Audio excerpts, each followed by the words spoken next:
सब भैया बहनी, दीदी दाई मनला जौहर, श्री भूपेश बघेल जी, सुश्री कुमारी शैलजा जी, श्री चरणदास महंत जी, श्री टी.एस. सिंहदेव जी, श्री दीपक बैद जी, श्रीमती फूलो देवी नेताम जी, श्री कवासी लकमा जी, श्री राजेश तिवारी जी, श्री लखेश्वर बघेल जी, श्रीमती सुभद्रा सलाम जी, आप सबका भी आज इस सभा में बहुत बहुत स्वागत। कांग्रेस के सभी नेतागण, सरकार के सभी मंत्रीगण, मेरे कार्यकर्ता बहनों और भाइयों, आप सबका भी इस सभा में बहुत बहुत स्वागत। यहाँ मौजूद सभी सरपंच, पार्षद, जिला पंचायत सदस्य, अध्यक्ष और महापौर, विधायक, मंत्री, सभी का बहुत बहुत स्वागत। आप सबको बहुत बहुत नमस्कार। माँ कांकेश्वरी जी की जय, माँ शिवानी जी की जय, छत्तीसगढ़ महतारी जी की जय। आज यहाँ खड़े हुए हमें उन महापुरुषों की याद आती है जिन्होंने हमारी आजादी की लड़ाई लड़ी। ये धरती स्वतंत्रता सेनानी इंद्रू केवट जी, सुखदेव पातर हलबा जी और कंगलू कुम्हार जी की है। ठाकुर राम प्रसाद पोटाई जी की धरती है, जिन्होंने संविधान सभा के सदस्य होने के नाते बाबा साहेब के साथ पिछड़ों और वंचितों के अधिकार दिलाए। ये पंचायती राज का सम्मेलन है। महात्मा गांधी जी के से लेकर राजीव गांधी जी तक पंचायती राज का जो सपना था उसको साकार करने का कार्य कांग्रेस ने किया। 33% महिला आरक्षण पंचायतों में भी कांग्रेस पार्टी की सरकार ने किया। देखिए, जैसे बघेल जी ने कहा, एक समय था जब जनप्रतिनिधि की संख्या बहुत कम थी, तो उससे क्या होता था कि जितने निर्णय लेने थे वो सब एक जगह केंद्रित हो जाते। वही 5000 लोग पूरे देश के लिए छोटे से बड़ा सा बड़ा निर्णय ले सकते थे। तो कई ऐसे कार्य होते थे जिनको होने में बहुत समय लगता था। कई ऐसे कार्य भी होते होंगे जिनकी जरूरत ही नहीं थी। कई ऐसे कार्य होते थे जिनकी जरूरत थी लेकिन समय लगता था। दिल्ली जाना पड़ता था या रायपुर जाना पड़ता था या कहीं और आपके जिले में जाना पड़ता था अगर गांव का कार्य होता था। तो जब पंचायती राज की बात हुई तब मंशा ये थी कि लोकतंत्र को जन जन तक पहुंचना चाहिए। इसका मतलब है कि जो गांव का विकास है, जो गांव का कार्य है, उसका निर्णय गांव में ही होना चाहिए। आज आप सब यहाँ बैठे हैं, आप सब जमीनी लोग हैं। सबसे ज्यादा अच्छी तरह कौन जानता है कि गांव की जरूरतें क्या हैं, गांव के विकास के लिए क्या अच्छा रहेगा, कौन सा काम पहले करना चाहिए, किसकी ज्यादा जरूरत है, ये आप सब जानते हैं और आपसे बढ़कर कोई नहीं जानता। आज आपके हाथों में सत्ता है। आज पैसा सरकार आपके हाथों में भेजती है ताकि आप ये निर्णय ले सकें और गांव में आप खुद काम करा सकें। तो ये छोटी बात नहीं है, बहुत बड़ी बात है कि लोकतंत्र की नींव, इस देश की जितनी भी व्यवस्था है उसकी नींव आज पंचायतों में, गांव में, नगर पालिकाओं में है। तो आपकी जो जिम्मेदारियां हैं वो बहुत बड़ी जिम्मेदारियां हैं और मैं जानती हूं कि इन जिम्मेदारियों को आप बहुत निष्ठा के साथ पूरा करते हैं। यहाँ पे लिखा है छत्तीसगढ़ सरकार भरोसे की सरकार। भरोसा करते हैं आप इस सरकार में? जोर से बोलिए, करते हैं? क्यों करते हैं? हाँ, देखिए, भरोसे को बनने में समय लगता है। भरोसे को बनने में ये होना जरूरी है कि आपको दिखे। आप किसी के साथ दोस्ती भी कर लो, नई नई दोस्ती है, एकदम भरोसा नहीं बनता, समय लगता है। कहीं आपको कोई समस्या आ गई आपके घर में, उस दोस्त ने मदद कर ली तो भरोसा बनना शुरू होता है। कहीं सबने आपके बारे में कुछ गलत कह दिया, वो दोस्त खड़ा हो गया, उसने कहा नहीं वो ऐसा नहीं है, मेरा दोस्त है, तो आपका भरोसा बनता है कि नहीं। तो सरकार के साथ भी अनुभव से ही भरोसा बनता है। और अनुभव किस चीज का होता है? निष्ठा का होता है। आप देखते हैं कि यह सरकार हमारे लिए काम कर रही है। क्या इस सरकार के लिए जनता सर्वोपरि है कि नहीं? क्या इस सरकार में ऐसे मंत्री हैं, ऐसे लोग हैं जो सबसे पहले अपना फायदा देखते हैं या सबसे पहले जनता का फायदा देखते हैं? और जब आपको अपने अनुभव से पता चलता है कि हाँ हमारे गांव में काम हो रहा है, हमारे नगर में काम हो रहा है, प्रदेश का निर्माण हो रहा है, हमारी कोई समस्या होती है उसके हल के लिए कार्य हो रहा है, तभी आपका सरकार में भरोसा बनता है। तो आज अगर छत्तीसगढ़ की कांग्रेस की सरकार में आपका भरोसा है तो ये इस वजह से है कि छत्तीसगढ़ की जो कांग्रेस की सरकार है वो कांग्रेस की एक बहुत पुरानी परंपरा को आगे बढ़ा रही है। कैसे? आप तो जानते ही हैं कि मेरे परिवार का आपके साथ एक बहुत पुराना रिश्ता है।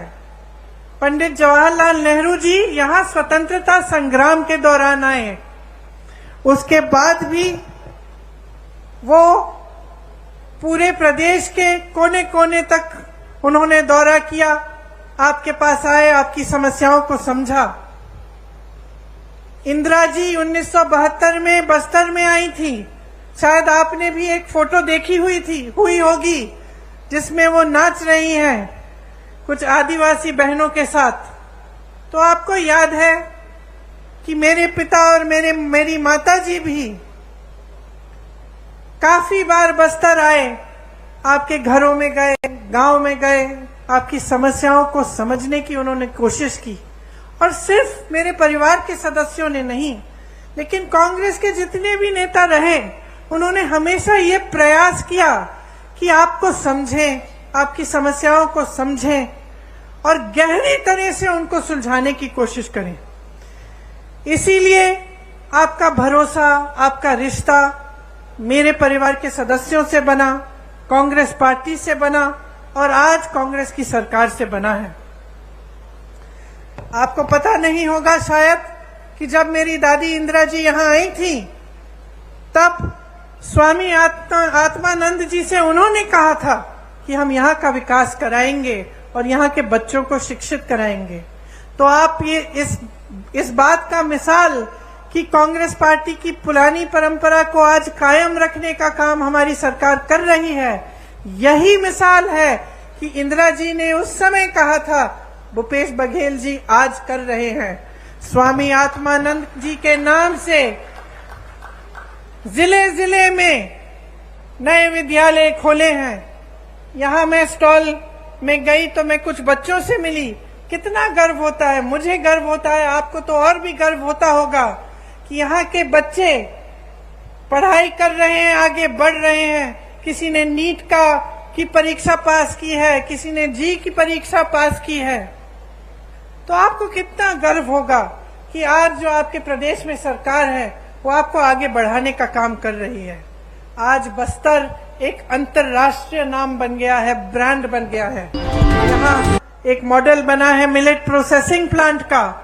ये एशिया का सबसे बड़ा मिलेट प्रोसेसिंग प्लांट है और इसमें विजन देखिए, ये बात देखिए कि ये बहुत आधुनिक चीज है एक तरह से, क्योंकि आजकल ये बात बहुत चल रही है कि जैसे मिलेट के जो पदार्थ हैं वो सेहत के लिए बहुत अच्छे हैं। पूरी दुनिया भर में लोग इसकी डिमांड कर रहे हैं और एशिया में सबसे बड़ा प्लांट कहाँ है? यहाँ बस्तर में है।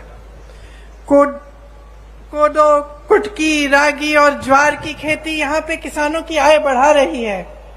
बस्तर एक पर्यटन स्थल बन गया है जहाँ देश भर से लोग आते हैं आपकी प्रकृति की सुंदरता को देखने के लिए। बहुत लोगों को रोजगार मिला, आपकी संस्कृति, आपकी हुनर, आपकी कला को बढ़ावा मिला है और उसको बदलने की कोई कोशिश नहीं कर रहा है। आप पर कोई अपनी संस्कृति को ठोसने की कोई कोशिश नहीं कर रहा है। आप ही की संस्कृति को आगे बढ़ाया जा रहा है। 60 से ज्यादा वन उपज आज समर्थन मूल्य पर खरीदे जा रहे हैं। देश में कुल वन उपज जितने भी हैं, उनमें सबसे ज्यादा योगदान छत्तीसगढ़ से है। लखनपुरी चरामा में रोजगार बनाने के लिए औद्योगिक क्षेत्र विकसित किए गए हैं। तो इतना सारा काम आपके क्षेत्र में हो रहा है। भाजपा के राज में क्या था, मेरे से अच्छी तरह आप जानते हैं। हिंसा का राज था, लोग यहां आने से डरते थे। निर्दोष आदिवासी भाई बहनों को जेल में डाल दिया जाता था। हर तरफ हिंसा, भय और उत्पीड़न था। आज कांग्रेस की सरकार ने खूब परिश्रम करके 5 सालों के अंदर अंदर आपको उस हिंसा की जाल से निकाला है और आपको प्रगति। इसीलिए आज भी उनके गुजर जाने के 30 साल से ज्यादा गुजर गए, लेकिन आज भी आप उनकी याद करते हैं और उन पर आज भी भरोसा है। बघेल जी की सरकार पर भी इसी तरह से आपका भरोसा है, क्योंकि उन्होंने गरीबों के लिए, पिछड़ों के लिए, आदिवासियों के लिए, भाई बहनों के लिए इतना काम करके आपको दिखाया है। आप जानते हैं कि गांव में मनरेगा लाने वाली भी कांग्रेस पार्टी थी और यह आपका सौभाग्य है कि कांग्रेस की सरकार है आपके प्रदेश में, तो इन चीजों पर रोक नहीं है। कल मैं मध्य प्रदेश में थी और मुझे बताया गया कि मध्य प्रदेश में पंचायतों की जो सत्ता है, पंचायतों को जो पैसा मिलता है, उसमें काफी रोक आया है, काफी कम हो चुका है और काफी पंचायतों की शक्ति को कम किया गया है। तो यहाँ कांग्रेस की सरकार है, आपको मजबूत बनाने का काम किया जाता है। हर फैसला आपकी मजबूती के लिए लिया जाता है। आज आपके प्रदेश की चर्चा पूरे देश भर में है। सब छत्तीसगढ़ की तरफ देखते हैं कि कितना काम यहाँ हो रहा है और कितनी तेजी से आप विकसित हो रहे हैं। आपका मान सम्मान देश दुनिया में बढ़ाया गया है।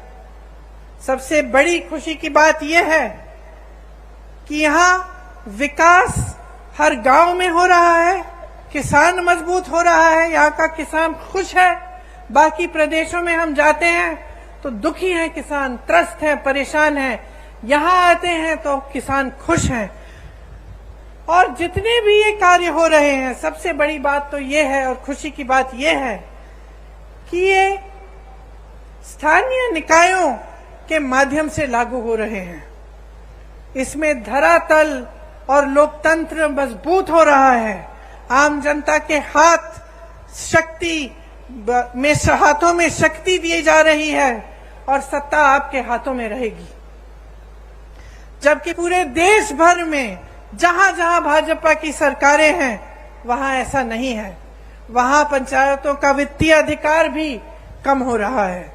मौजूदा छत्तीस सरकार ने पेशा कानून पास करके पंचायत प्रतिनिधियों को और भी मजबूत बनाया। ये आप सब अच्छी तरह से जानते हैं। आज यहाँ स्थानीय निकायों के लिए अरबों रुपए का विकास कार्यों का भूमि पूजन और लोकार्पण किया गया है। आप सबको गर्व होना चाहिए कि ये सारा काम आपके प्रदेश में हो रहा है और आप ही के जरिए हो रहा है। देखिए, पंचायत प्रतिनिधियों को वित्तीय अधिकार देकर कांग्रेस ने ये साबित किया है कि असली लोकतंत्र का अर्थ क्या होता है, कि किसी कमरे में बैठे आपके लिए कोई अधिकारी निर्णय नहीं ले रहा है, आप खुद अपने लिए सही निर्णय ले रहे हैं। भाजपा ने क्या किया, इसका एकदम विपरीत किया है। हमारे प्रधानमंत्री जी को देखिए, जैसे बघेल जी ने कहा, देश की सारी संपत्ति अपने अरबपति मित्रों को दे दी, लाखों करोड़ों के इनके कर्ज माफ कर लिए। जब किसानों को के कर्ज को माफ करने की बात उठती है तो कहते हैं कि पैसा नहीं है। यहाँ छत्तीसगढ़ में कांग्रेस की सरकार ने कर्ज माफ करने का काम 24 घंटों के अंदर अंदर किया। इन्होंने क्या किया? प्रधानमंत्री जी अपने लिए दो हवाई जहाज खरीदते हैं। 8,000 करोड़ का एक हवाई जहाज अपने लिए। सुन लीजिए, 20,000 करोड़ का नया संसद बनाते हैं, जबकि एक अच्छा खासा संसद हमारे देश में है। 27,000 करोड़ का एक यशोभूमि नया बड़ा हॉल बनता है, 27,000 करोड़ का। और जब ओपीएस की बात होती है, पेंशन की बात होती है, आप सरकारी कर्मचारी हैं, यहां खड़े हैं, जब आपके पेंशन की बात होती है तो क्या जवाब देते हैं? कहते हैं कि पैसा नहीं है। तो अपनी शान बढ़ाने के लिए, अपनी आन बान शान बढ़ाने के लिए, बड़ी बड़ी इमारतों को बनाने के लिए पैसा है। अपने उद्योगपति दोस्तों के कर्ज माफ करने के लिए पैसा है। अपनी देश की संपत्ति को अपने उद्योगपति दोस्तों को सौंप सकते हैं, लेकिन आपका पेंशन नहीं दे सकते, जो आपकी मांग है। आज छत्तीसगढ़ की सरकार आपको पुराना पेंशन दे रही है, क्योंकि जब नियत सही होती है तो जो जनता के लिए अच्छा होता है वो सरकार करती है। देश का किसान आज मात्र 27 रुपए एक दिन में कमाता है। सुन लीजिए, आप यहां किसान बैठे हैं, यहां आपकी सरकार आपकी सहायता करती है, बिजली पानी सुविधाएं आपको मिलती हैं। देश भर में किसानों को मजबूत करने के बजाय किसानों की कमर तोड़ी गई है। आज देश भर में किसान एक दिन में 27 रुपए कमाता है। और अडानी जी, जिसका जिक्र आपने किया, बड़े बड़े उद्योगपति कितना कमाते हैं बताओ? 1600 करोड़ रुपए एक दिन में एक आदमी कमा रहा है। 1600 करोड़ रुपए एक दिन में वो कमा रहा है। 27 रुपए आप कमा रहे हैं। आपकी संपत्ति उसको दी जाती है, जब आपका नंबर आता है तो कहते हैं पैसा नहीं है। ये सरकार चल रही है इस देश में। आप क्या अपने प्रदेश में भी ऐसी सरकार चाहते हैं? क्या आप अपने प्रदेश में एक ऐसे मुख्यमंत्री को लाएंगे जो सबसे पहले अपने लिए सारी संपत्ति बटोरने का काम करेगा और आपके हाथों में कुछ नहीं देगा? भाजपा की सरकारें जो हैं अमीरों के लिए चलती हैं, इसमें गरीब के लिए, मिडिल क्लास के लिए कोई सोच नहीं है। चाहे पेंशन की बात करें, चाहे आप जाति जनगणना की बात करें, मौन हो जाते हैं, कुछ कहते नहीं हैं। आपका ध्यान इधर उधर भटकाने की कोशिश करते हैं। कभी धर्म की बात करेंगे, कभी कोई और बात उठाएंगे जिससे आपके जज्बात जुड़े हैं। लेकिन जब सही बात आती है, जिससे आपके अधिकार बनेंगे, जिससे आप मजबूत बनेंगे, तो मौन हो जाते हैं। इनसे पूछिए क्यों नहीं कर रहे हैं जाति जनगणना। आज मैं यहां खड़े हुए घोषणा करना चाहती हूं, बघेल जी से मैंने बात की है, अगर हमारी सरकार दोबारा छत्तीसगढ़ में आएगी तो बिहार की तरह यहां भी जाति जनगणना कराई रहेगा।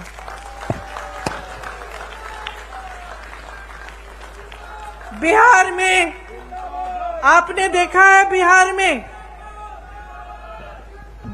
में आंकड़े आपने देखे हैं, 84% ओबीसी एससी एसटी के लोग हैं। मैं आपसे आज पूछना चाहती हूं कि बड़े बड़े पोस्ट में, बड़े बड़े अधिकारियों के जहां जहां सत्ता है, वहां क्या 84% ओबीसी एससी एसटी के लोग हैं? जवाब दीजिए, हैं?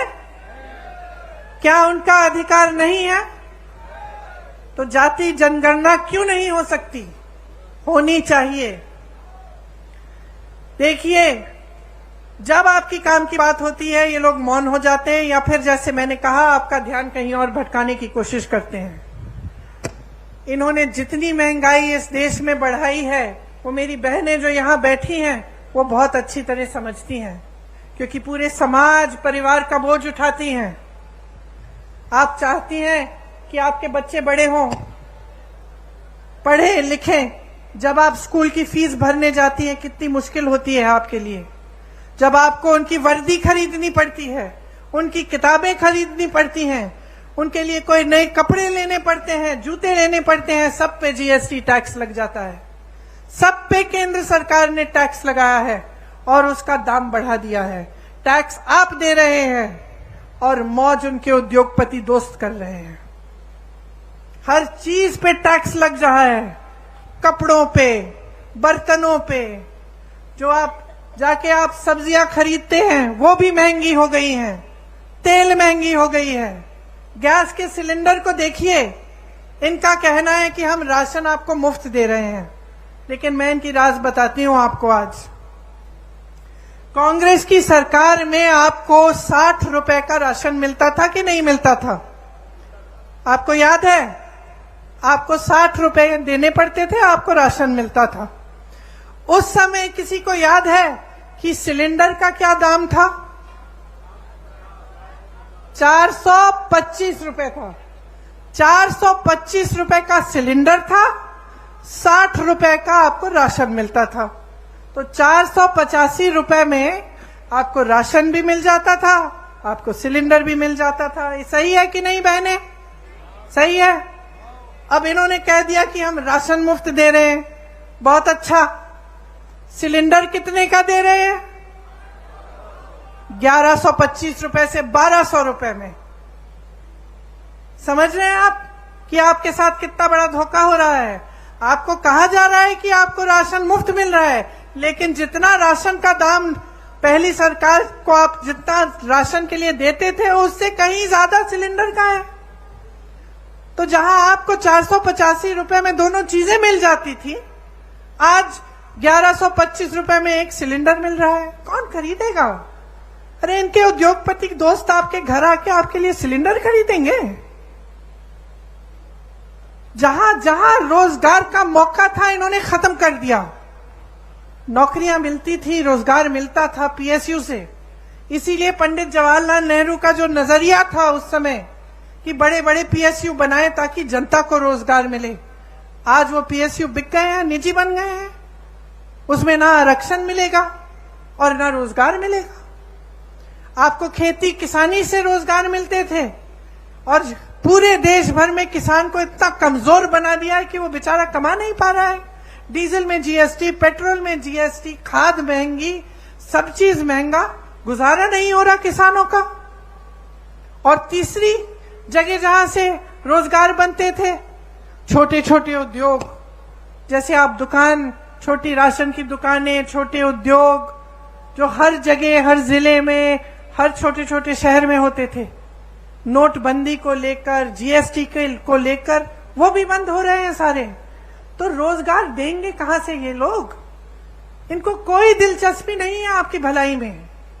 ये सिर्फ चाहते हैं कि सारी देश की संपत्ति इनके बड़े बड़े उद्योगपति दोस्तों को मिल जाए ताकि उनके जरिए उनकी पार्टी में डाला जाए और चुनाव पे वो पैसे फेंक फेंक के चुनाव जीत सके। ये उनका मकसद है, सत्ता में रहना। और जो नेता सिर्फ सत्ता में रहना चाहता है और वो ये नहीं समझता कि सत्ता देने वाली पब्लिक है, तो वो नेता पब्लिक की भलाई कभी नहीं कर सकता। आज बघेल जी ने कहा कि यहां पे प्रधानमंत्री जी आकर कहते हैं कि अगर देश भर में धान खरीदी का सबसे ज्यादा यहां पे दाम मिलता है तो उनकी बदौलत है। अब बताइए, ये जब प्रदेश सरकार काम करती है तो उसका श्रेय भी लेना चाहते हैं, इससे उनकी नीयत दिखती है। मैं उत्तर प्रदेश से आती हूं, मैं इनसे पूछना चाहती हूं, बनारस में धान खरीद का क्या दाम है? बनारस तो इन्हीं की जगह है, वहीं से चुनाव लड़ते हैं। क्या वहां पे दे रहे हैं जितना यहां छत्तीसगढ़ में मिल रहा है आपको धान के लिए? मैं पूछना चाहती हूं कि उत्तर प्रदेश में 1200-1400 का दाम क्यों मिल रहा है? फिर अगर आप ही देने वाले हैं तो सबसे पहले तो अपनी जगह दीजिए ना बनारस में। जगह जगह जाके प्रधानमंत्री जी कहते हैं कि मेरा गारंटी, मोदी का गारंटी। और दुनिया क्या कहे, क्या कहे दुनिया इस मोदी जी के गारंटी का, कि जब आपने 15 लाख का गारंटी दिया था, हमारे खाते तो आज तक खाली हैं। ये आपका गारंटी क्या है? आपने कहा था कि आप करोड़ों रोजगार देंगे, क्या हुआ? तमाम नौजवान बेरोजगार खड़े हैं आपके केंद्र सरकार में, इतने पद खाली हैं, आपने भरे ही नहीं। कहां गई आपकी गारंटी? कौन सी खोखली गारंटी है? आपने कहा था बेरोजगारी को मिटाएंगे, आज 45 साल में सबसे ज्यादा बेरोजगारी हमारे देश में आपकी बदौलत है। जब आपसे सवाल पूछे जाते हैं तब आप कोई नई गारंटी निकाल देते हैं। ये ऐसी बात है कि आप जब दुकान में जाते हैं और कुछ खरीदते हैं, दुकानदार आपको चाइना माल दे देता है, कहता है कि इसकी 10 साल की गारंटी है, घर जाते हो 10 दिन में टूट जाता है। यही है खोखली गारंटी मोदी जी की, कोई गारंटी नहीं है। ये जो भरोसा लिखा है ना, ये भरोसा टूट गया है इनमें। पूरा देश देख रहा है, आपका प्रदेश देख रहा है, देश देख रहा है कि जो मुंह से निकलता है वो जमीन पे काम कभी उतरता नहीं है इनका। कुछ कुछ कहते रहते हैं, लेकिन जब कार्य करने का काम होता है, विकास करने का काम होता है, तो क्या होता है? बड़ी बड़ी इमारतें बनती हैं, नया संसद बन रहा है 20,000 करोड़ का, हॉल बन रहे हैं 27,000 करोड़ के, लेकिन आपका विकास नहीं हो रहा है। आपके पैसे, आपकी संपत्ति आपसे छीनी जा रही है, गरीबों से छीन कर अमीरों को दी जा रही है, बड़े बड़े उद्योगपतियों को सींचा जा रहा है, और ये आपकी संपत्ति है। इसलिए आज यहां खड़े होकर मैं आपसे कहना चाहती हूं कि एकदम जागरूक बन जाओ। यहां जो प्रदेश में सरकार चली है उसने आपके लिए काम किया है, और सबसे बड़ा काम जो किया है कांग्रेस की सरकार ने, वो आपकी संपत्ति दोबारा आपके हाथों में डालने का काम किया है, आपसे छीना नहीं है। जो आपका अधिकार था वो आपको वापस दिया है, जो आपकी संपत्ति है वो आपके हाथों में डाली है। 5 सालों में लगभग 2 लाख करोड़ रुपए जनता के हाथों में गए हैं छत्तीसगढ़ में। यहां के 40 लाख लोग गरीबी रेखा से बाहर आए हैं 5 सालों में।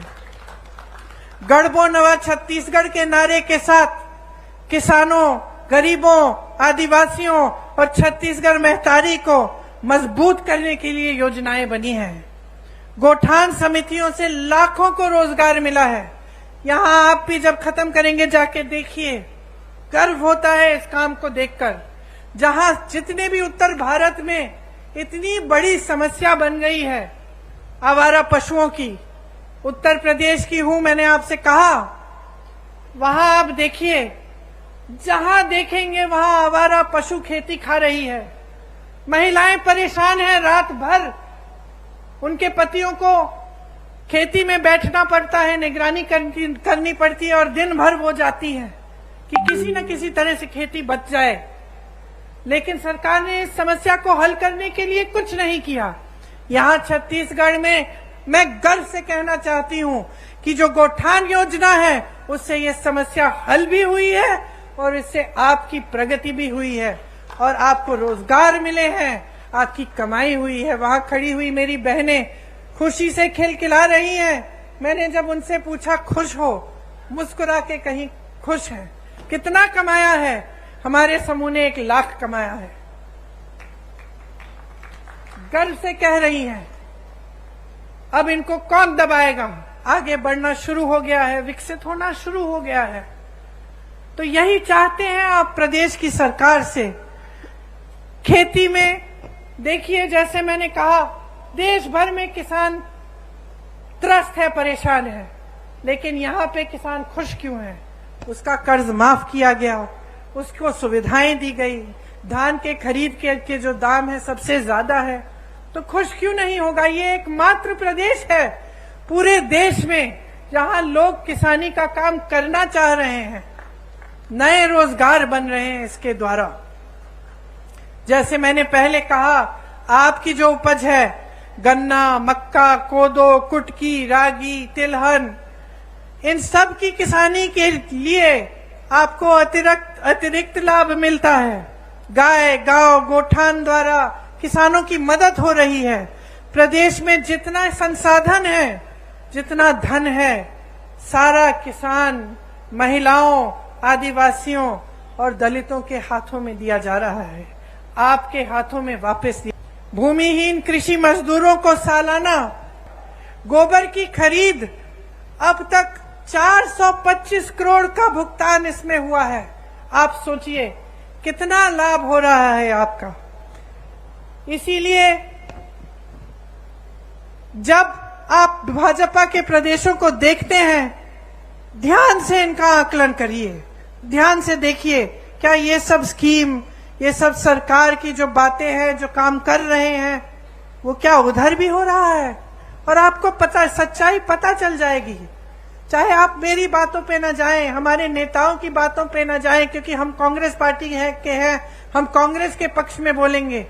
लेकिन आप अगर आंख खोल के अगर जागरूक बनेंगे और अगर दूसरे प्रदेशों की ओर देखेंगे, तो आपको कांग्रेस के प्रदेशों में और उन प्रदेशों में बहुत फर्क दिखेगा। आज राजस्थान, कर्नाटका, हिमाचल प्रदेश और छत्तीसगढ़ में ओपीएस लागू है। आज जो वादे उन प्रदेशों में किए गए वो पूरे कर दिए जा रहे हैं। महिलाओं को हर महीने कुछ मिल रहा है कर्नाटका में, हिमाचल में शुरू होने जा रहा है। राजस्थान में जैसे यहाँ पर आपको चिकित्सा के लिए जब आप बीमार पड़ते हैं तो आपको 25 लाख तक मुफ्त इलाज मिलता है। तो ये सिर्फ छत्तीसगढ़ की बात नहीं है, ये कांग्रेस में जहां जहां सरकार है उन प्रदेशों की बात है और ये सच्चाई है। तो इसमें कोई अगर आपको शक हो, आप खुद पूछ लीजिए, किसी राजस्थानी से पूछ लीजिए कि क्या हो रहा है उस प्रदेश में। और आपको तो छत्तीसगढ़ का अनुभव है ही, आप तो जानते ही हैं कि यहाँ कितनी प्रगति हुई है और आपके लिए कितनी चीजें की हैं। किसानों की यहाँ हजारों करोड़ रुपए की सब्सिडी है। तेंदुपत्ता बंडल का दाम 4,000 रुपए तक बढ़ाया गया है। बीपीएल परिवारों का 5 लाख तक निःशुल्क इलाज हो रहा है और जो जेनेरिक दवाइयां हैं उसमें 50 से 75% तक छूट भी मिल रही है। महिलाओं के लिए मेरी बहनें कितनी योजनाएं हैं, मैं गिनवा सकती हूँ आपको। आंगनवाड़ी कार्यकर्ता का मानदेय बढ़ाया, 10,000 रुपए किया। सहायिका का 5,000 रुपए किया। मिनी आंगनवाड़ी को 7,500 रुपए किया। मितानिन बहनों को भी 2,200 का रुपए अतिरिक्त मिल रहे हैं। दाई दीदी क्लिनिक बनी महिलाओं के लिए, आपसे ही संचालित है। कितना अच्छा लगता है ये देखकर कि आप खुद इन क्लिनिकों का संचालन कर रही हैं और आप ही का लाभ हो रहा है। सरकारी कॉलेजों में लड़कियों को स्नातक तक मुफ्त शिक्षा मिल रही है। इतना अच्छा लगता है। यहाँ मेरी छोटी बेटियां खड़ी हैं जो इंग्लिश में बोल रही हैं, जो कह रही हैं कि मैं बड़ी होकर डॉक्टर बनूंगी, मैं बड़ी होकर कलेक्टर बनूंगी। स्वामी आत्मानंद स्कूल की बात की हमने, जिनके बारे में आदिवासी बच्चियों की शिक्षा के लिए इंदिरा जी ने बोला था, बघेल जी ने वो सपना साकार किया। ऐसी 50% महिलाओं के लिए उसमें आरक्षण है। स्वयं सहायता समूह का करोड़ों का कर्ज माफ किया और करोड़ों की कमाई भी होगी जब इस तरह के कार्य किए जाते हैं उनके लिए।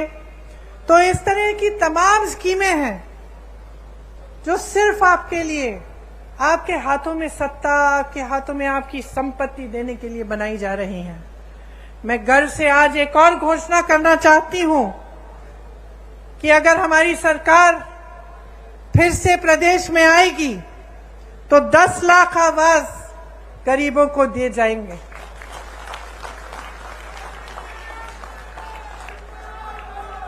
छत्तीसगढ़ का जो मॉडल है वो एक ऐसा विकास का मॉडल है जिसमें ग्रामीण अर्थव्यवस्था को मजबूत किया जा रहा है। ग्रामीणों के जेब में पैसा डाला जा रहा है। ग्रामीण रोजगार बढ़ाया जा रहा है। यहां से पलायन की जरूरत ही नहीं पड़ेगी। उल्टा पलायन यहां होगा, क्योंकि इतना रोजगार, इतनी प्रगति यहां प्रदेश में हो रही है कि सबसे पहले तो कोई छोड़ के जाना नहीं पड़ेगा किसी को रोजगार ढूंढने के लिए, और दूसरा लोगों को लगेगा कि चलो हम छत्तीसगढ़ जाएं, वहां पे व्यापार करेंगे तो हम वहां विकसित हो सकेंगे। तो ये एक बहुत बड़ी बात है कि आज छत्तीसगढ़ की पूरी देश भर में पहचान है। आपका आत्मसम्मान बुलंद हुआ है। यहाँ आदिवासी संस्कृति है। मेरी दादी इंदिरा जी हमेशा कहती थी कि ये सबसे अच्छी संस्कृति है, क्योंकि इसमें प्रकृति का आदर है। आज देवगुड़ी के द्वारा जो आपने देवगुड़ियों के लिए बजट दिया है, उसके द्वारा आपकी संस्कृति के बारे में पढ़ाया लिखाया जाएगा। आपकी संस्कृति जीवित रहेगी और उसको और मजबूत बनाया जाएगा। ये सब चीजें हैं जिसके जरिए छत्तीसगढ़ आर्थिक, सामाजिक और सांस्कृतिक तौर पर भी विकसित होगा। आप तो जानते ही हैं कि यहाँ राम सीता वन गमन पथ बनाया है। भगवान राम जी ने अपने 14 वर्ष वनवास के यहीं बिताए।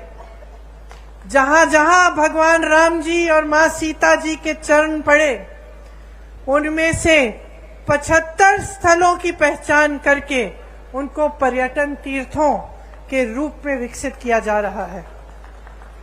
तो ये सारी बातें मैंने आपको बताई हैं, लेकिन मैं जानती हूं कि इनका अनुभव आपको है। आप खुद देख रहे हैं कि आपके प्रदेश में खुशहाली आ रही है। तो मैं सिर्फ ये कहना चाहूंगी आपको कि चुनाव आ रहा है, शायद कल घोषित हो जाएगा। कुछ दिनों में पोलिंग का दिन आएगा। आप सब, खासतौर से मेरी बहनें, आप अपना वोट डालने जाएंगी। आज मुझे बहुत खुशी की बात है कि जितने भी राजनीतिक दल हैं वो समझ गए हैं कि जो मेरी बहनें हैं, असली शक्ति इनके हाथों में है। आज सब आपके वोटों के पीछे दौड़ रहे हैं, तो इसका मतलब है कि आपकी जिम्मेदारी दुगनी हो गई है। किसके प्रति है ये जिम्मेदारी? आपके देश के प्रति, आपके प्रदेश के प्रति तो है ही, लेकिन सबसे बड़ी जिम्मेदारी आपके बच्चों के प्रति है। आप अपने बच्चों का भविष्य मजबूत बनाना चाहती हैं कि नहीं? तो इसके लिए आप सबको, बहनों और भाइयों, बहुत जागरूक रहना पड़ेगा। आप सबको सवाल उठाने पड़ेंगे कि आपके लिए क्या और कौन क्या करता है।